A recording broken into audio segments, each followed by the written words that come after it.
Welcome into everybody. We're excited to have everybody who's on here. And I'm excited to take part of this because this is a rivalry sort of told the story of my family in a lot of different ways. I did go to Ohio State. I graduated in 2002. Like a lot of you who are on this, I wrote for the Lantern. And it's a huge part of my career coming up. But I was also I'm also the son of a Michigan alum. I'm the grandson of a Michigan alum. I have lots of cousins that went to the University of Michigan. So I'm a little bit of a black sheep in my family, but I'm a black sheep with a lot of bragging rights right now. And yeah, so what the rivalry's meant to me, it's just since I was very little, I can remember, how these games played out. I can remember the Tim Biaka-Batuka game when I was in high school. I can remember in 1998, Ohio State beating Michigan my freshman year. I can remember in 2001 in Jim Tressel's first year there, which is my senior year at Ohio State, going with a bunch of my fraternity brothers up to Ann Arbor and watching Ohio State beat Michigan in the game that really sort of turned the rivalry. So a lot of ways, I can kind of, trace this over the course of my life. This is what I remember from every November when I was really young, rooting for Michigan. And then starting when I was 18 in 1998, rooting for Ohio State. And I'm excited to get this started. We got a couple of great panelists to kick things off with, guys who played in this rivalry. We've got 1972 Michigan graduate Jim Brandstatter. He's an offensive lineman for the Wolverines, now the play-by-play man on the Michigan Radio Network.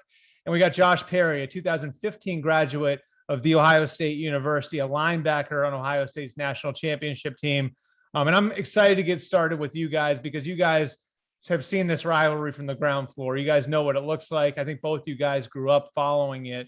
And Jim, it's really interesting kind of looking at your history because you've seen this from a lot of different angles.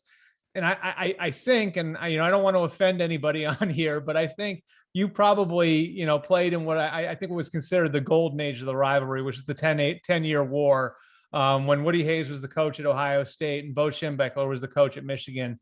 So I thought the right way to kick this off would be to just start with your memories of this rivalry, what it meant to you when you were playing in it, what it was like back then in the 70s, and how things have changed over the years.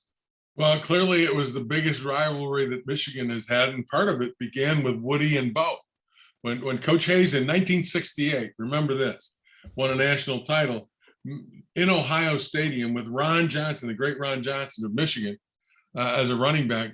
Woody was ahead 50-14 and went for 2 points at the end of the game. And they asked him, it's a legend, I know, and I'm not sure that anybody can confirm this actually was said, but they asked him, why did he go for 2 when he was up that big late in the game? And he said, well, the reason I went for 2 is because I couldn't go for 3.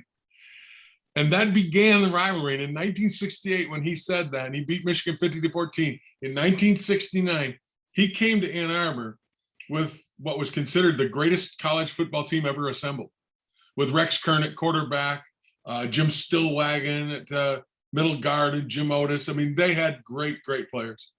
There was Sports Illustrated articles that said Ohio State's only real competition is when they play practice and they play number 2, their second team. And the fact that they could go in the NFL and beat an NFL team, that's how good they were. Well, they came to Ann Arbor in 1969 in Bo Schembechler's first year, and Michigan beat them 24-12. And that game, I think, began what would be called the modern rivalry of Michigan-Ohio State. Before that, it was a rivalry. After that, it became blood war. And with Bo and Woody being proteges, Bo coached for Coach Hayes. They had great respect for each other. But boy, there was no one more they wanted to beat than each other. And that started what we are now talking about on this webinar, Michigan-Ohio State. And it's been going since that time. And it meant everything to us to beat Ohio State back in the 1970s, as I'm sure it does today to the Ohio State players in the 2021 years. All right, Joshua, you played for a guy who grew up on the rivalry too, in Urban Meyer. And I think, I don't know what the best word to describe like the way he felt about Michigan was, or how how strong that, it felt like it was sort of an obsession for him, right? Like the idea of beating Michigan, and he goes 7-0 against Michigan. So I 40 some odd years later, after Jim played in that rivalry, like what did it mean to you, and what did it mean to your coaches? What did Urban Meyer bring to that rivalry? Same way, like Jim was just talking about what Bo and Woody brought to it. Like, what was the feel for you when you were in it? It's really unique because you can look at that point in the rivalry when I was playing from 2012 to 2015. Ohio State had a lot of success against Michigan. And so people always ask, well, was it still truly a rivalry? How did you all feel about it? And you pointed to Urban's obsession about the game, and that's exactly what it was. It was a true rivalry. And he was a huge part of that, having a background, being an Ohio guy and having been on staff in the past. But also when you look at the rivalry in my era, you have to juxtapose it with the fact that these aren't rosters that are mostly made up of Ohio and Michigan guys. These are national rosters. And so there's a brainwashing process that goes into it for young Ohio State players. And Urban was able to convey the message of how important the game was. And you can look back at some of them, and Ohio State had the clear talent advantage. But in the competitions that we played, a lot of them were really close because that is a game that is played off of emotion. There are guys who are committed to the fact that that's the only game that matters on the schedule. And that's how we felt about it, even with the amount of success that we had. And it's always so interesting because I've been able to spend time around guys who went to the University of Michigan and played there. And I talked to them about it because I had 4 wins in my 4 years at Ohio State.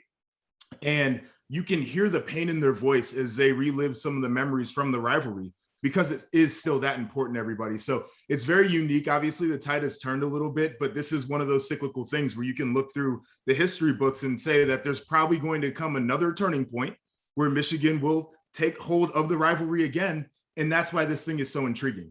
To piggyback real quick, ahead. Josh's point, Josh will tell you this. When people ask you if you're a player from Michigan and you're a player from Ohio State, you know what their question is? Not what your record was what your record was against Ohio State. Yeah. It's not about, we were 9-1. Well, what did you do against Ohio State? That's right. We were 10-1. Well, did we lose or win to Ohio State? And it's the same way. And that's how you really judge your career. What was your record against that rival? I think that's the way it is, isn't it, Josh? That's absolutely what it is. And you're right. It's funny because you get into NFL locker rooms and these are accomplished, decorated guys who have done everything. And then you get into boardrooms again, where you have former players who are very decorated and accomplished. And a lot of them will tell you like their emotions and their feelings and thoughts about their college careers oftentimes will ride off of the success that they had in that game. It was that important. Josh, like Josh brought up an interesting word though, brainwashing. Like, and a lot of the guys, like a lot of the big name players in this game, Jim and Josh, are not Ohioans, aren't Michiganders, right? Like, so like on the Ohio State side, I think Garrett Wilson's from Texas, right? Like Jackson Smith and Jigba's from Texas. CJ Stroud is from California. Chris Olave is from Florida. Cade McNamara, I believe Jim is from Nevada, right? Like, Yep. Yeah. So like, what was the I'm just sort of interested. Like, what was the brainwashing process, Josh? I think Josh talked about Urban Meyer and how he brainwashed. I mean, at Michigan, when you come, Ohio State is just the game. Once you commit to the University of Michigan, you better get on board and understand that, first of all, and I know Josh feels the same way, every team that you play, you are their rival. Yep. From day one, from game 1 to game 11, if you're wearing a Michigan jersey or if you're wearing an Ohio State jersey, you're that guy's rival. And it just gets to the point where for Michigan and Ohio State, that's a fact of life. But that game at the end of the season, late November, that's the one that you realize is the one. That's why they call it the game. And brainwashing, yeah, guys from different parts of the country come in, but I think around the program, whether it's your student body, whether it's the kids that you know in class, whether it's the coaches, I don't know how, but that whole environment kind of leads you to a determination that, hey, this game is different. It's not just another game with a team from the Big Ten East. This is Ohio State, and I think that's how it gets. Just a real quick point to go on Josh's point. Go to the NFL. And I'll never forget Jumbo Elliott, great offensive tackle for University of Michigan. Went to the New York Giants. Bill Parcells, his coach, okay? Parcells takes him during a pregame warm-up. And he looks at Jumbo and he goes, Jumbo, see those guys down there? And they're playing the Buffalo Bills or somebody, right? And he goes, they're not wearing Ohio State uniforms, but God damn it, you better play like they are. That's how you motivate a kid from Michigan or Ohio State. Yeah, I'll jump in on this idea of having to brainwash kids into understanding the rivalry. So Urban would, during practice and spring practice and all throughout training camp and throughout the season, would have a period of practice called the Team Up North period, where all you did was work on things that Michigan did that could hurt you in a game. And this was, again, back in spring where you're not imminently playing a game throughout training camp. It's the last game of the regular season. And we would work Michigan every single day. At the end of workouts, we would have a finisher. We would call it the Team Up North finisher, where the coaches are just trying to get you gassed at the end of the workout. And the feeling that you feel of being tired and hating your coach because he's yelling in your face is what they want you to feel on the field when you go and play against Michigan in the game. And then the week of the game, it was phenomenal. Just the level of intensity and how it ramped up. There's this LL Cool J song called It's Time for War. And that song was played 24/7 on a loop. And they had a greatest hits compilation, highlight reel type of video that they would play on a loop as well. And it was just some of the greatest plays from the rivalry. And it was to build that mentality. We would put the Michigan scout team jerseys on the floor for players to walk over as they came into the facility. It had to feel different than anything else that you were preparing for. There's like a respect factor too, though, isn't there? Like, I mean, one thing I always remember, like, and you read about it and you hear about it, and like, there's like the whole, like, Bo and Woody were actually very close friends. Like, and at the end, like, when Woody passed, like, there was no one who was more heartbroken than Bo, right? And I'd assume to some degree, like, that exists too with guys who played, right? Like, so, like, Jim, why don't we start with you here? What's your interaction like? When you run into a guy who played at Ohio State from your era, like, because I'm sure when you're playing against them, you freaking hate them, right? Like, and you well, I don't know whether you hate them. It's like Josh says, you work up an intensity where you want to win, you want to beat them, you want to knock them down, and you want to walk all over them. But after it's over, but the thing I think you mentioned, respect. When you get into this business of playing Division I football, going to a program like Michigan or like Ohio State, you have challenged yourself already when you made that decision. I want to play the best. I want to see how good I am against the best. And when you play Ohio State, you're playing the best. You're measuring yourself up against it. So that they're the same way. And yeah, there's a healthy dislike. But the fact is there's that respect to know you can't take it down off. You cannot lose your intensity, because if you do, they'll walk all over you, and they want to. And that's what I think motivates you to be as good as you possibly can be, because you've already made that decision when you decided to go to that school. And I think there's that respect factor. And at the end of the day, when you've beaten them and you walk off the field and you're holding the trophy, you're saying, I've accomplished something really, really special by doing this. And it's a collective. It's a group. It's not just me. It's all 105 of you on that team that experiences that joy and that sense of accomplishment when you beat a team that you consider really, really good.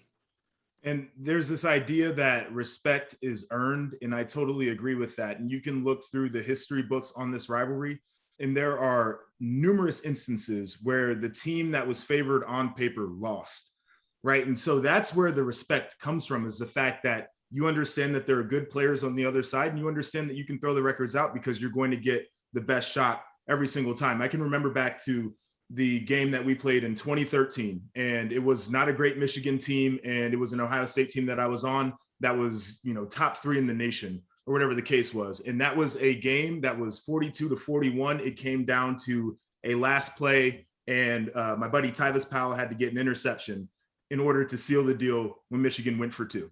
those are the types of outcomes that you get, because regardless of what the previous games came out to, the players will always rise to the occasion in the game.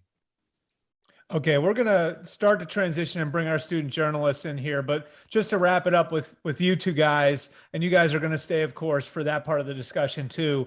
But I just want to ask you guys, like, how like playing where you played helped you become, you know, media people, how it helped you move into the field of sports journalism. I can say for me personally, like having worked at the Lantern, when I first walked into an NFL locker room, and I've covered the NFL for 17 years now, like a lot of people in my position walk in and they're wide-eyed and they're shocked and they're like, I can't, like, how do I handle this? Like for me, like I felt like I covered an NFL team when I was in college, and there was like a real like time on task that I felt like I had spent, I had served by being around that when I was in college. And I think all of you guys who are at the Michigan Daily, at the Lantern, at Ohio State are getting that now, that you get to be around that. But for you guys, your paths are obviously a little bit different. Josh with Big Ten Network, Jim doing the play-by-play. How is this, how was your experience as a player? How did it kind of help lead you into doing what you're doing now? You want to go, Josh? Yeah, I'll take this. So for me, it's unique as you look at it. In the day and age that we're in, sports is a 24/7 media content generator. And when you're at a program like Ohio State or at Michigan, you are oftentimes under the magnifying glass of that media cycle. And so as a player, we had all of the media outlets, from the Lantern, from some of the fan websites, all the way up to the national media with Fox Sports and with ESPN, who would come and cover us as players. And I just got really comfortable in front of a microphone answering questions. My face was seen by a number of people. And I think that was one of the biggest things that helped me transition into media. This was an opportunity that found me more than I found it. But just the fact that we have the power of these brands behind us, I think is big in the fact that we could step into the media space. And for the students that are on here, I would say that's one thing you can leverage. And I know we're going to get into this a little bit later, but Michigan, one of the great institutions in the world, Ohio State, one of the great institutions, both big brands, both have a ton of alumni. Leverage that, because it's important and people want to help you out. And it's going to get your foot in the door just the same way it did with me in the Big Ten Network. Yeah, like Josh, back when I played, one of the most important things we did when we were kids, and I'm 19 years old, the NFL and professional football wasn't a factor. What was more important to us was we needed to get a degree, because that was going to be the job. Back in 1971, when I graduated, if you went to the NFL, you know what you made? If you were not a big star, you weren't O.J. Simpson, or you weren't one of the great names back then. You were just a guy that went to play in the NFL. Your yearly salary was $12 grand. You had to get a job in the off season. You couldn't make it for a full year. So times have changed. And so when I graduated, I had graduated with a degree in general studies from the University of Michigan. And it allowed me to have an opportunity to get a job with a small little television station in Saginaw, Michigan. I was the sports director, but I also covered news. I covered the Bay City council meetings. I did all that little stuff where I got my training. Josh has a great opportunity because of today's media. It's in YouTube. It's online. It's websites. His training is coming while he's in school. My training didn't come till after I graduated. I didn't have all that, but I found my way into what I really wanted to do. And what I wanted to do is play-by-play. Anybody can sit on a desk and do the news at 6 and 11 and read the highlights, but being at the game, being at the event, preparing like you would for a game as a player, so that you get to ad lib, but use all that knowledge you've got and make the trip for the listener or the viewer a good trip and help him and add to his experience game day. To me, that was where I wanted to go. Luckily, I was able to work my way into it. And for 31 years, I did Michigan and the Lions. And this is my last year, the 43rd, I will have done University of Michigan football on radio or television. All right, so we're going to bring in our student journalists now, and I think we're going to start a conversation that's going to be something everybody can relate with. And I want to welcome in the editors-in-chief of the of the Lantern and the Michigan Daily for this one. And you guys can handle this however you want. Whichever one of you guys want to jump in first, go ahead. And introduce yourselves too, as we go to you.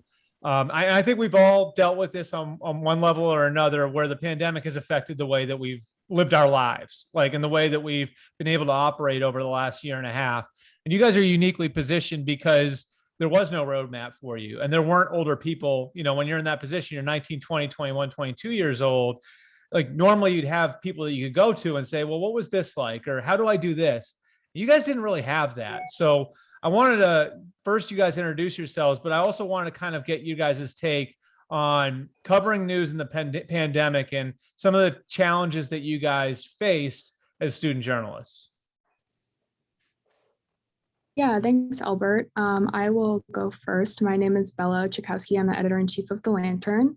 And I'll start off by saying that it was a challenge. I came to journalism, and all of my journalism education, with the exception of maybe 2 months, has been through the pandemic. So it's coming out of it. I've learned a lot about the industry, but I was also able to learn a fair bit during. That said, though, there's a great deal of opportunity and things that were canceled, like whether that be meetings or games or whatever it may be, that sort of took away opportunities for student journalists that we're really excited to see return. Entire beats that went away with cancellations, hockey, whatever it may be, football. And so, yeah, we're just excited to see the return of all of that and the return of opportunity for the Lantern. Yeah, and hi everyone, I'm Claire. I'm the editor-in-chief of the Michigan Daily. I would say that probably the biggest challenge is that, you know, pre-pandemic, all of our staff would meet in our newsroom every single night. And then overnight, we had to learn how to transition our operation entirely remote, as did every other workplace. But perhaps surprisingly to some, that our paper was very much so a print-based organization, even as professional media spaces were shifting more and more to digital. So overnight, we had to kind of abandon our very, very strong attachment to producing a print paper 5 days a week. And I'm really proud of how my staff has risen up to that challenge, you know, especially as our audience suddenly is scattered all across the world, and not just all across the country. As international students go back home, we've had to realize that our print paper isn't the best way we're reaching audiences. And since March of 2020, we've really built up our social media platforms, our Twitter, our Instagram, especially to reach students. We've made a TikTok. We launched a new website at the beginning of 2021 to kind of usher in us into the more digital, modern era of journalism. And of course, that's brought its own challenges because now we're 24/7 following the news cycle as students. And then also at the same time, you know, as Bella was talking about, as in-person events went away, as in-person sports games went away for a while, a lot of beats disappeared, a lot of opportunities disappeared for our reporters and our editors. But at the same time, it also created a lot of opportunity to write new and different kinds of stories. So I think the best example is that summer of 2020, you know, sports games were not coverable by our reporters, but with the Black Lives Matter movement, we started a sports and society beat, where our reporters, instead of covering games, were covering trends in sports that had broader implications for society. So, and it's been great to see all of that work continue, even as games have come back.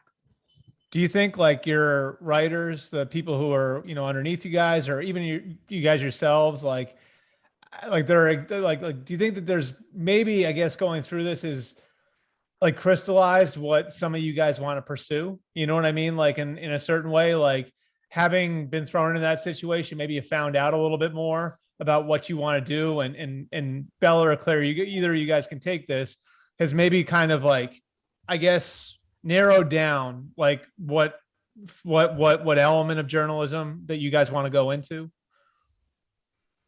Yeah, that's a good question. And I think sort of as Claire mentioned, when we were asked to transition to a digital format, it could have strained relationships across desks. So like, for instance, between arts and sports or arts and news or whatever it may be. But instead I saw reporters and editors step up and reach across coverage areas and sort of like Claire was talking about with trends in sports, or covering ideas or covering stories that maybe wouldn't have occurred to us before in the everyday routine of, tracking down our beats and the traditional stories in our beats. I think it's created a unique opportunity to collaborate across desks and across areas. I mean, Albert, to speak to your question personally, the pandemic is what solidified my desire to be a professional journalist.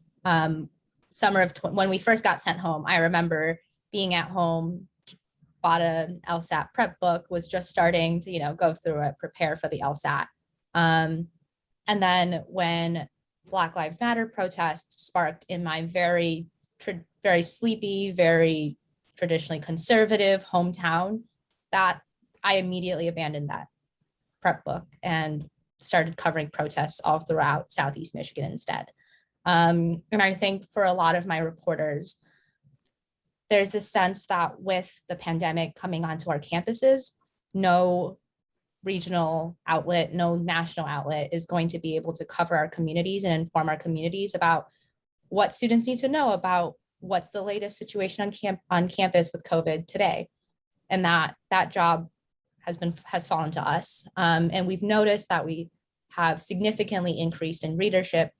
We've significantly increased in engagement with our readers. And I think more than ever, as the situation continues to change on the ground week by week, there's a sense of greater responsibility. And that also, I think, empowers a lot of our staff to want to pursue journalism as a career. Okay, if any of the other panelists want to pop their video on and talk about their own experiences too, feel free to jump in. Any of you guys want to kind of chime in on what your experience has been like, covering sports or covering news during the pandemic as a student? Everybody, I'm Jack Emerson, sports editor with the Lantern. So I actually became the assistant sports editor last year during all the cancellations, everything like that. And I think that really also helped me solidify that I wanted to stay on this track, because I think I realized it's probably not going to get much harder than that. Covering games in empty stadiums, we had to cover parent protests because they wanted them to play the Big Ten season last year. There are a lot of just outside factors from last season that kind of made it really interesting and a great learning opportunity for me, honestly. And like going into this year, finally getting a full season to cover the team, get to see fans back in the stands, all that kind of stuff, it kind of almost felt like a cherry on top of all the work I put in last year, just because it was so different. It was so bizarre almost. Go ahead, Saw, you just jumped in there. Yeah, I can jump in. I'm Jared. I cover the Michigan football team for the Michigan Daily, and just sort of speaking to what Jack said, I covered basketball last year, football now. It's so different in the way that things were handled because of the pandemic, and now that we're sort of beginning to get to the other side of it, just in terms of everything was over Zoom last year versus now we actually get to go and talk to Jim Harbaugh and all the players in person. And that just adds a whole other element that makes it so much easier to carry out reporting and get those details from going to the stadiums and watching the crowd and seeing the emotion in a locker room or in a post-game media session that you didn't get over Zoom. So I think these past 2 years have really showed us what's important and also what we missed by having everything over Zoom for the better part of the past year and a half. Okay, I'll just jump in with my own experience here, and I'm going to give Josh and Jim a chance to give you guys advice too. But the one piece of advice, and I hear you guys talking a lot about the face-to-face interaction with people. I would just say this: like, I don't think we can lose sight of the importance of face-to-face interaction with people and seeing people in person. And it really just smacked me in the face when I did my training camp trip this summer. I think we all got really comfortable doing our jobs through computers, right? And through cell phones and through FaceTime and through Zoom and in forums like this one, right? And we all sort of, I think we all feel like we're really efficient doing that now. And why do I need to go see somebody, right?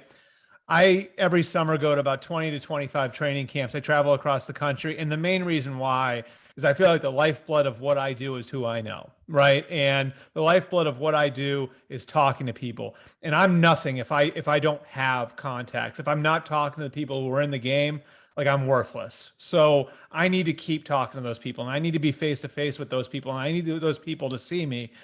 And like because I'm 17 years into this, like I really kind of like gotten to the point where I can do a lot of it over my phone. And so, you know, you sort of get lulled into that feeling like, okay, like I can do this over Zoom. I can do this over my phone. I went to training camps. I got face to face with the players, with the coaches, with the general managers. It is priceless. It was not the same. It hit me right away. And over and over and over again, I kept saying that to people. So, you know, one piece of advice I could give all you guys, just listening to you, there's nothing that's more valuable than boots in the ground and being face to face with people. It's a relationships business. That's how you wind up doing your job at the highest level. And so my best advice to all of you guys, it's great that we can do all of these things now. I think the face-to-face interaction, and this goes with people, even if some of you guys like that are on this, like don't wind up going to journalism, I still think it applies. Like the face-to-face interaction with people, relationships with people are still very, very important. I'll turn it over to Josh and Jim. Any advice that you guys would give any of these people that are on, any of the guys or girls that are on this that are trying to go into journalism, just from your own experience, any advice you'd want to give them? Yeah, I think I can echo exactly what you said there, Albert, about being face-to-face, because my job was really unique last year where I was sitting in a studio and I couldn't even be face-to-face with the people I was doing the shows with because of some of our restrictions. And we were able to get back out this year and we did the same thing. We went to all 14 Big Ten training camps and we got face-to-face with coaches and players. And I'm on campuses every week taping interviews with players, and the knowledge is priceless. The familiarity is priceless, and the experiences that you get, because now you get to see the inner workings, are priceless as well. This is general advice, but it definitely applies to media. But you got to be a grinder. And I know that's a little bit of a cliche thing to say nowadays because everybody's always talking about grinding, but this is an industry where there will be some days where you are up at 4 a.m. and you're not going to sleep until midnight or 1 o'clock. And you have to embrace that, and you have to really love it, because it can get difficult and monotonous. And especially if you're like most people and you start off your career in a smaller market where you're like, I don't even know how many people are actually consuming my work. You have to really enjoy it. Don't let the monotony of the job get in the way. But this is a phenomenal thing that we get to do. And I tell people all the time, being a TV guy, but I get to sit up and watch games, and then I talk ball, and somebody pays me to do it when I would do it for free. You know, we get to do one of the most enjoyable things, and that is to cover sports. Just to piggyback on what Josh said, we are the luckiest guys on the planet. we get to talk about the game we love, and 2 weeks later, somebody sends us a check. Sorry, but it does not get any better than that. But here's the thing, and I want all of you to, you think you guys had troubles, okay? I did the first game last year between Michigan and Minnesota from Michigan Stadium in the television booth on 3 monitors. There were 8 people, 12 people in a stadium that seats 109,000. And we broadcast the game from these 3 monitors. And while the pandemic was horrific, it taught me a lesson that the game needs fans. Fans and people create an atmosphere that makes the game better for the players, for the fans. It's just better with people. And I've learned that. And again, go back to Josh. He talked about being a grinder. The advice I have, and I've been in this business now 50 years. The thing you need to do is at every opportunity, and during the pandemic, when you had to do the Zoom thing, learn something that you did, or that you gleaned from whatever experience you've had, and take that and put it in your quiver of arrows, because you're going to need it down the road. And I learned last year, my 49th or 48th year in the business, about broadcasting football games in empty stadiums and doing interviews with coaches and players on Zoom. I learned there's a technique, there's a way to get material, good material, without being face-to-face. It's easier now face-to-face to get good material, but it's easier now because I learned from having to use the Zoom to do the same kind of thing. So every opportunity you get, grind it out. You may not get any sleep, but grind it out and learn. And once you learn, put it in that quiver of arrows to use down the road, because you're going to need it. And the more experience you have, the better you're going to be. And the better you're going to be, the farther you're going to progress in your business. Yeah, and I'll echo both the guys there, Josh and Jim. Great advice, guys. I would say this, like, the one thing Josh said that's correct, like, you have to love it. And I think you hear it in our voice, like the three of us, the way we're talking about it, we love to do it. Like, and that's going to mean working on weekends. It's going to mean working at night. Like, it's going to mean, like, when your friends are at happy hour, when you're 24 years old, sometimes you're not going to be able to go. You know what I mean? Like, because for us, at least, like in sports, and I don't know if all you guys are going to get into sports, but if you're in sports, like, the games are when everybody else is off. So no matter what sport you cover, the games are held when other people are off. Like, there's a reason for that, you know? And, then to kind of, piggyback on what both these guys are saying is, whatever you're covering, like, treat it like it's the most important thing in the world. Like, I covered high school sports after I was done at Ohio State, and it felt like a huge step down. And I was like, why am I not in LA covering the Dodgers? Why am I not in Miami covering the Dolphins? But you know what? Like, I got over it. And then I covered high school. I covered high school football like it was the NFL. And you know what? If you want to get into covering politics and you got to go cover like town hall meetings in some middle of the nowhere town, cover that like it's the White House, because you'll learn skills in doing things that way that are going to serve you when you get to the point when you're doing that. And if you do it that way, you're going to give yourself opportunity to get there. So, Albert, let me jump in, because I've got a real story that connects to that. So when Big Ten football was on its hiatus last year, I took a job calling high school football games on a local radio station. It was something I had never done. It was a skill I wanted to build, but I grew up in the community that I went to college in, that I currently live in. So it made a lot of sense to do it. And there would be parents at the games who would listen to the broadcast on their phone app or whatever the case was. And I had parents at times that would come up and they would just talk about how much they appreciated the way that we talked about their son and how much it meant to them, because especially when you're covering high school sports, it's the last time a lot of those players are going to do whatever they're doing. And they're going to keep the newspaper clippings, or they're going to remember when you said their name on the radio and talked about what kind of game they had. And it's not that to cover it like it's important to you, because it is at the time, but what you're doing is important to somebody else as well. Mm-hmm. No I want to real quickly do a thing. Albert, it goes to what you just said, and I don't want to go all football on you here, but coaches have a way of saying things. They have sayings that get to you, right? And I know Josh has heard this, but it's true. And Albert, what you were just talking about is true. Here's a saying.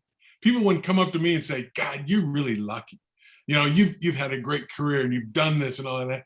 And Schembechler used to tell us, luck is when preparation meets opportunity. And the idea of covering that town hall is you preparing, getting yourself ready. It's your practice session to get to the game, to get that scholarship to the Division I school. That's your preparation. So remember this, everything you do in the small markets, Josh doing the high school games. I did high school games when I first started out, sitting on a roof of a press box. It's raining and my papers are blowing away. But that got me ready to do what I ultimately am doing now. And I love those days. I learned more doing that than I ever did from a classroom or a book. Just remember, learn something all the time, prepare, because when you are prepared, you are more confident and you will be able to do the job better. Man, you guys are going to make me tear up. I sort of miss those Friday nights now. Like you had to learn how to write on a notebook when it was raining out, and had to train yourself how to do different things but you learn so much doing it. Both these guys are right. I want to open it up to all of you guys, the student journalists on here. And I want to talk to you guys about the Rivalry edition, because I don't know a ton about it. So whoever wants to jump in, it's a really cool concept. And I love the idea of it. I guess I'd start with, kind of like how you guys have attacked it. And then for those who are in here who maybe haven't seen it, like, kind of what the end product looks like. Yeah, I don't know if any of you have the edition in front of you. I just gave mine or just left mine out in the newsroom, but the Rivalry edition is a really cool opportunity because, as student journalists, it's a big deal to have the opportunity to like create a printed product and then see. I mean, I know we talk a lot about how journalism is shifting more digitally, but there's something so special about seeing your byline, seeing for the design team a front page that they designed, all the rest. And so this is that, but like on steroids, for lack of a better term, because it's collaboration between, the entire editorial team at Michigan. Thank you. Someone just gave me a copy of it. And ours at the Lantern to produce ultimately what looks like this. Rivalry in the truest sense, front and back. So yeah, it's been really great. Also to just sort of see what other student journalists are up to and combine our unique strengths at both papers. And Claire, for you guys?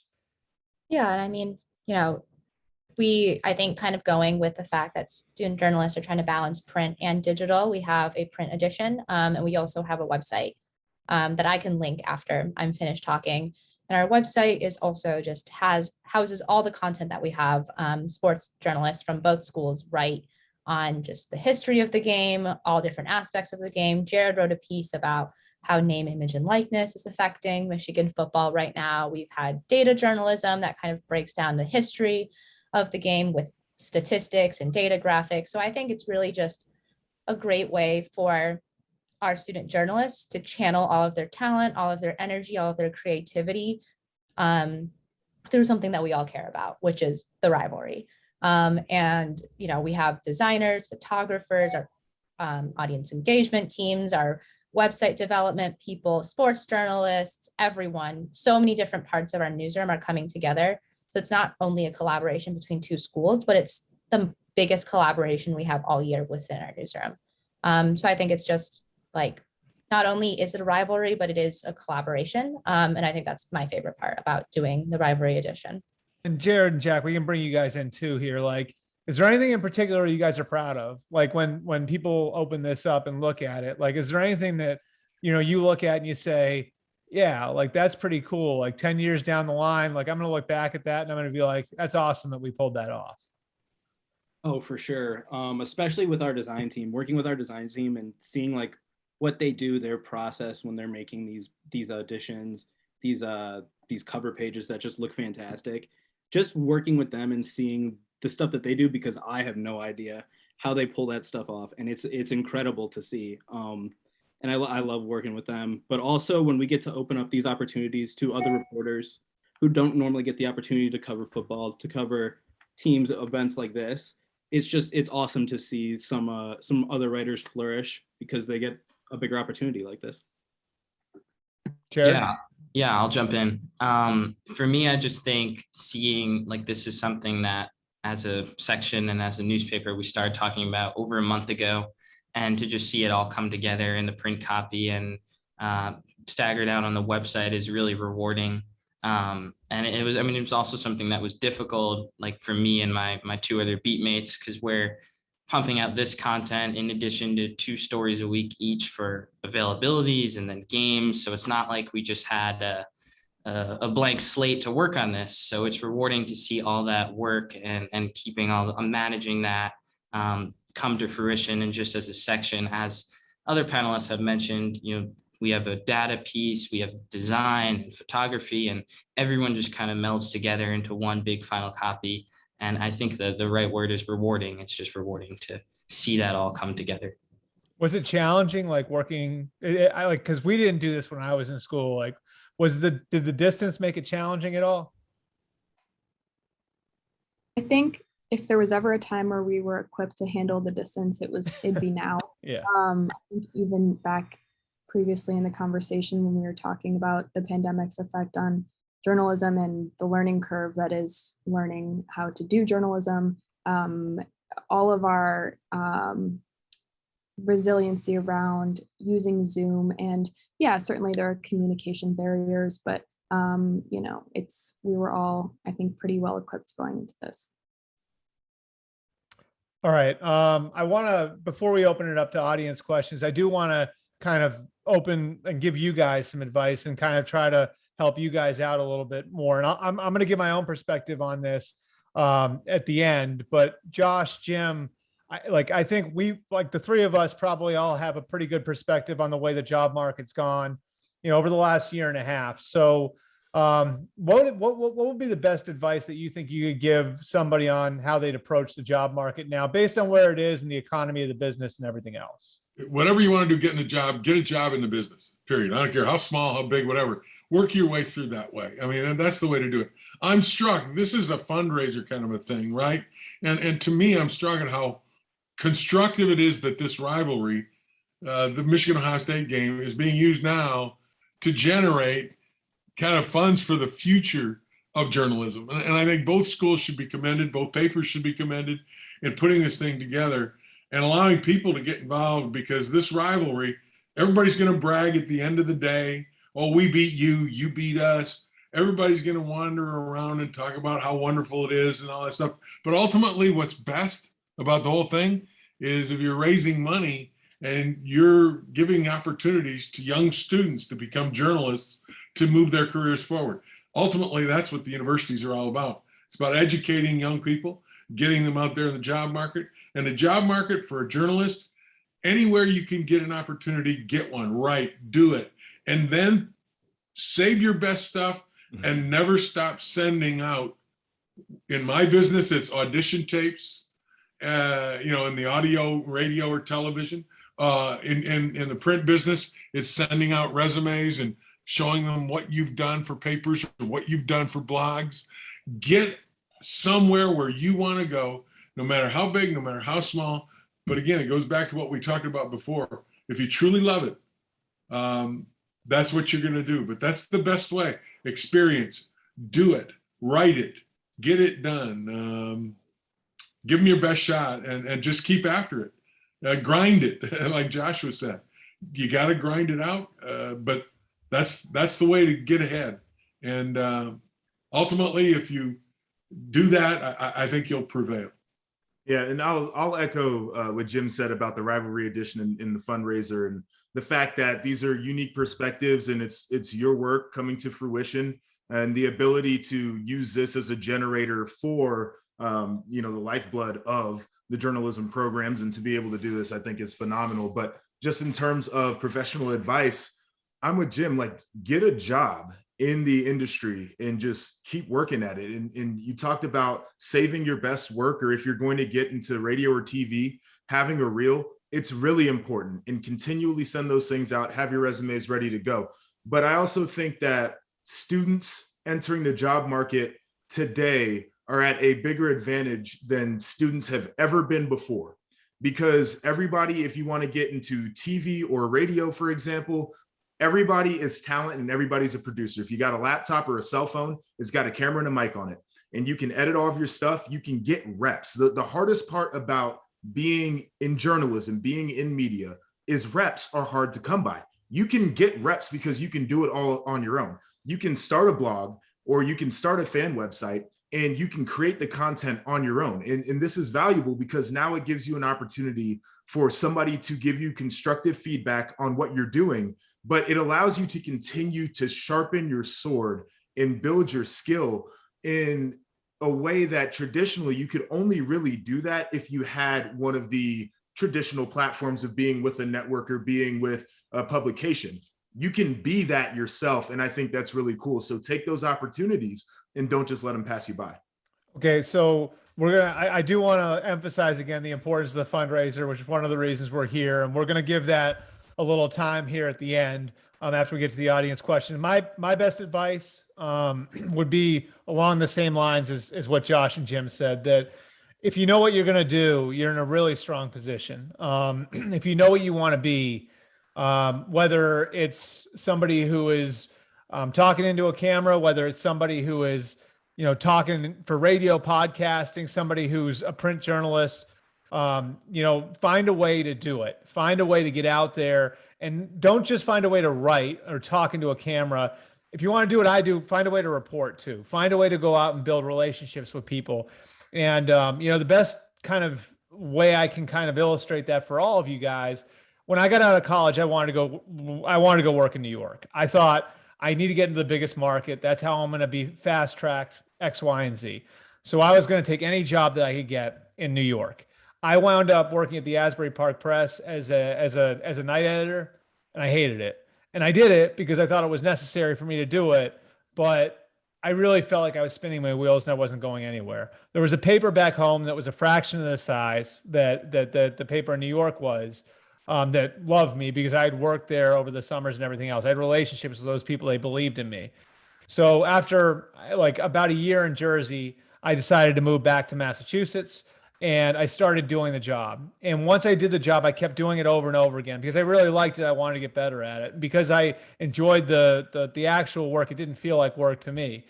So like the idea that, you can, the idea, like, I think should always be like, whatever I want to do, I want to get as much practice. Josh used the word reps. Keep getting reps. Do it over and over and over again. That's the only way you're going to get better at it, is if you keep doing it over and over and over again. It's like anything else.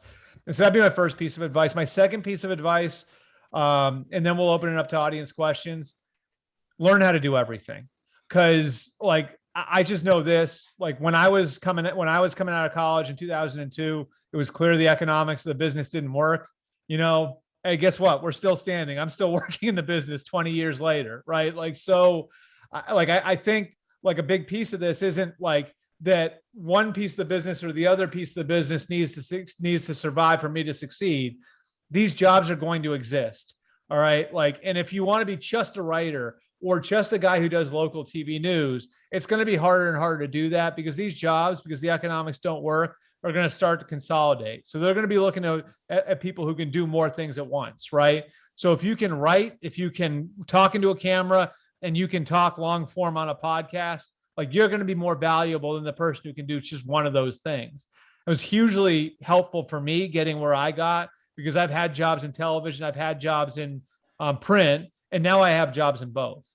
So like, I just think my best piece of advice for any of you guys, learn how to do everything well, because that's going to open more and more doors for you.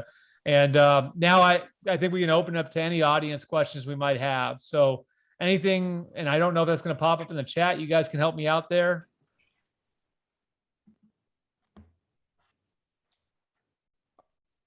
Do we have audience questions? Take that as a no? Yep, I dropped one in the chat, and you can also see them at the Q&A feature at the bottom of Okay, I got it. Yep, okay. What is the greatest game in the history of the game? And I'll give this to Josh and to Jim, and then I'll give you my answer. The greatest game in the history of the game, is it the 1950 Snowball? Is it the 2001 version? Is it the 68 game, the 69 game, the 02 game, the 97 game, something else? Jim, what's the best game in history around? Hey, look, and I'm biased, but I think it was the 69 game that I played in. And the reason why is because the 68 game led to the 69 game. Because what Woody did in the 68 game led to the 69 game, because that was truly the beginning of what you call the 10-year war, and what a lot of people did. And that, I think, reignited the rivalry to the point where it got to a fever pitch. And that game, I mean, it was a watershed game in the history of collegiate football, because Ohio State, I mean, I'm telling you, they were considered one of the best college football teams ever assembled. And for an unranked team to beat them the way we did and create this big 2 little 8, it changed the way the Big Ten Conference played their football. That to me was the greatest game in the rivalry. Josh? Yeah, I gotta bring I'll preface by saying I'm 27, so my perspective on the rivalry is a little bit. You weren't even born then, man. It was a little bit more narrow than what you two can bring. Well, But Jim, Jim. I'm 41, and I wasn't born for 69 either. I'm ancient over here. They should be hanging Christmas lights on me. That is hilarious. I would say it's the 2006 game, number 1 versus number 2. The 42-39 game. That was one of the most exciting games in the rivalry. Ohio State had a big lead at halftime. Michigan was able to mount a comeback. It wasn't enough, but it was one of those that was really fun. And you talk about this game and the importance of it. This is the type of game where players become who they are. Troy Smith in that game, that's Troy Smith who wins the Heisman. You go back into the 90s and you look at Dez and what he did. That's the reason he wins the Heisman. So like that's one of those games. Woodson. Charles Woodson. Yeah. Won the Heisman in that punt return. And Absolutely. the game he had against David Boston. Yes. Yeah, I mean, that was the cover of Sports Illustrated that week. You guys will remember it was David Boston and Charles Woodson. I think it was Woodson knocking Boston off his route, right? And Tim Biakabatuka got probably a 3 rounds higher draft pick because of the game he had against Ohio State when he was drafted by Carolina. Yeah. So my answer might be 02. That was the year I graduated. I got the cover up there, and there's my ticket to the 02 games on that one. That was a really good one. I have this. This is the one you were talking about, Josh, right? Yep. So there's my ticket to that game right there. And that's Troy Smith on the cover of Sports Illustrated right after. And you know, that game was the day after Bo Schembechler passed away. And it was, yes. Yeah. And I can remember that was the rare game that was at 3:30, Jim. I don't know why it was at 3:30 that year, but I can remember being in the stadium, the sun setting over the stadium. And I can remember the moment of silence for Bo, which is like, to me, is like the ultimate sign of respect in the rivalry was, I mean, like for as much as those schools say they hate each other, like the reverence for Bo Schembechler in that stadium that day, I mean, it was palpable. Yeah, like, two times in the history of the rivalry, a Michigan person was honored by the Ohio State faithful. The other time was when Tom Harmon played down there and his jersey was literally torn off. I mean, these are historical moments, but the Horseshoe stood up and gave Tom Harmon a standing ovation because of his brilliance that day. And the other moment was that moment of silence for Bo. Big moments in this rivalry. But I gotta like twist the knife here a little bit, Josh, right? So like, what about this why game? aren't I surprised? What about this game? Oh man. Oh. Remember watching that one. That was pretty sure that was a year after I left too. That was 2016. Yeah.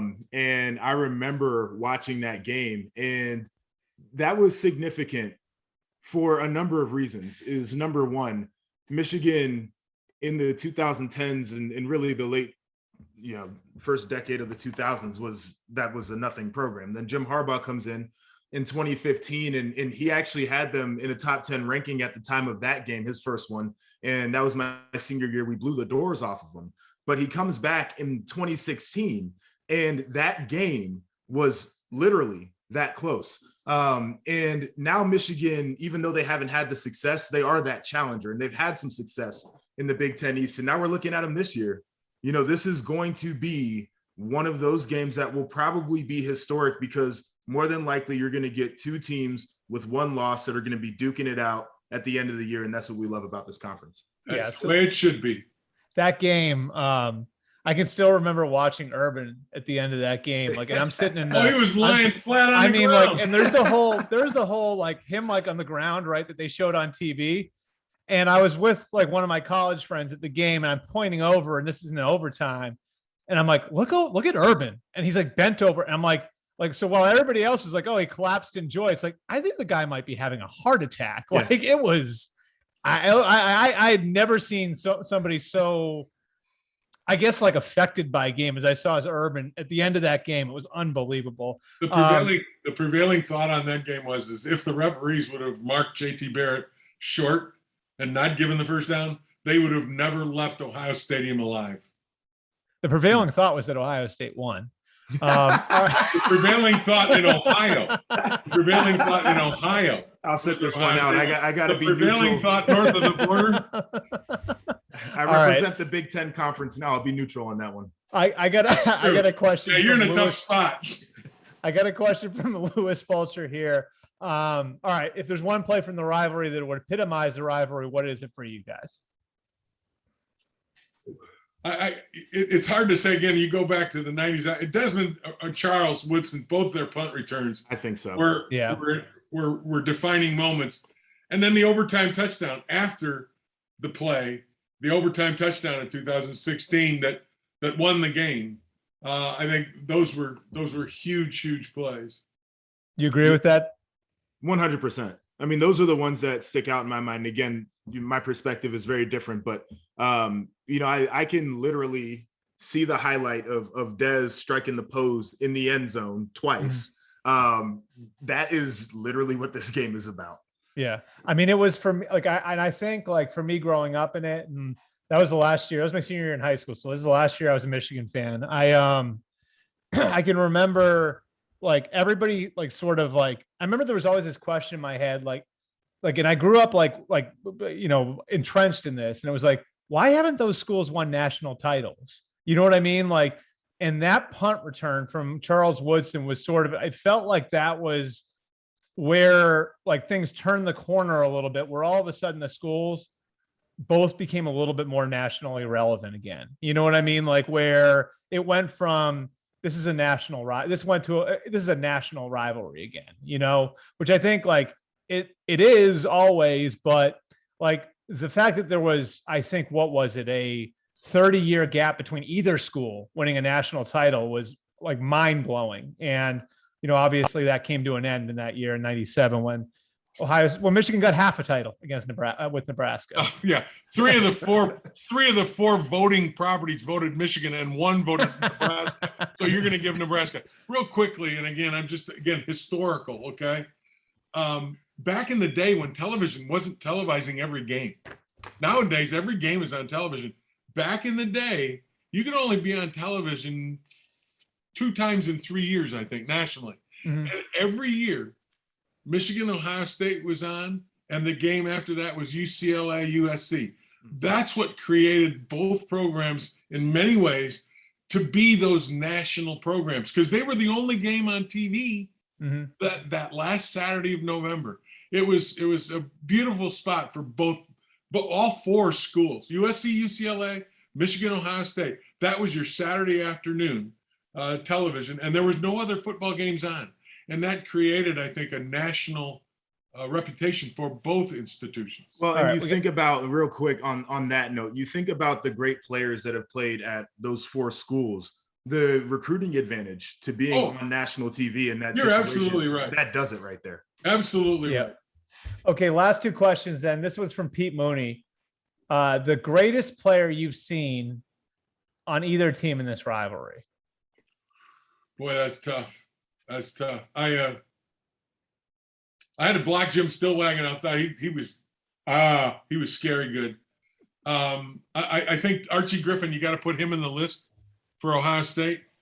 But seriously, I mean, you got 2 Heisman Trophy winners in Woodson and Desmond.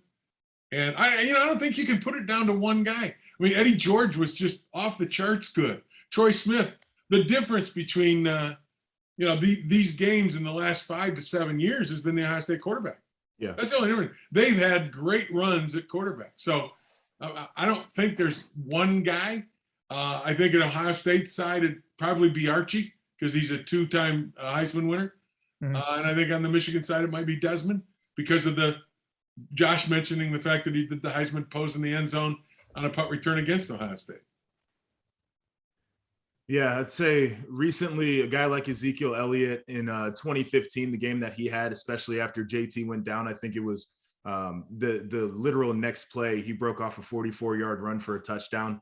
Super important, obviously, in just the story arc for the Ohio State team in the year where they won a national championship. If they would have lost that game, that's out of sight, out of mind.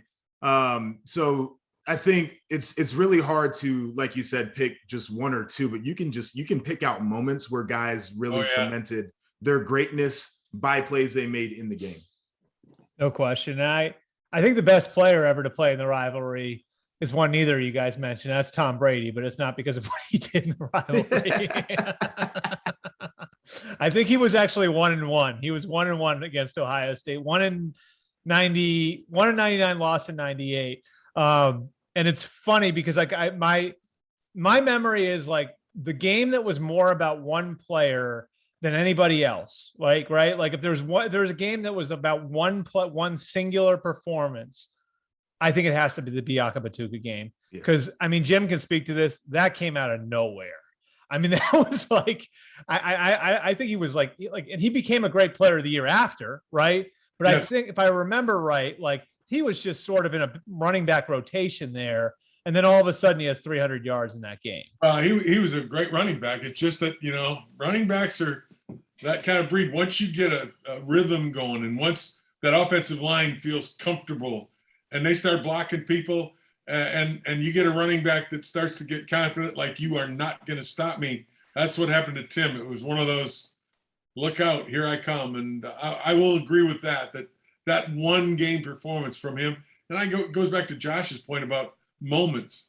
That moment, that game for Tim Biakabutuka blew out his entire career. I mean, the rest of his career is kind of a second afterthought compared to that one great performance against Ohio State on the biggest stage. Yeah, I'll piggyback on Josh too. The Zeke for like a string of games, like the huge play in 14 after the injury, and then just he owned the 15 game. Like that 15 game was really very much about Ezekiel Elliott. Our last questions from Jonathan Greenspan.